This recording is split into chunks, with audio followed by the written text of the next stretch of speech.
আবহাওয়া অধিদপ্তর জানিয়েছে এবার 17 জুন ঈদুল আজহা উদযাপিত হতে পারে।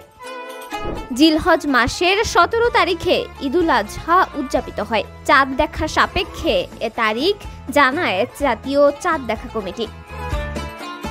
তবে এর আগে চাঁদের স্থানাঙ্ক জানিয়েছে বাংলাদেশ আবহাওয়া অধিদপ্তর।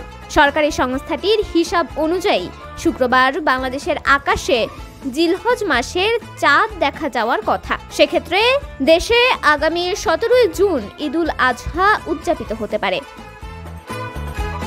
আবহাওয়াবিদ নাইমা বাতেন স্বাক্ষরিত জিলহজ মাসের চাঁদের স্থানাঙ্ক বিবরণীতে বলা হয়েছে, আগামী 6 জুন বাংলাদেশ মান সময় সন্ধ্যা 6টা 38 অমাবস্যা শেষ হয়ে 1445 হিজরি সনের জিলহজ মাসের নতুন চাঁদের জন্ম হবে এবং ওই দিন 6টা 41.1 সূর্যাস্তের সময় চাঁদের বয়স হবে 0.0042 দিন এবং সন্ধ্যাকালীন গোধূলি শেষ হওয়ার 22 মিনিট আগে চন্দ্রাস্ত হবে।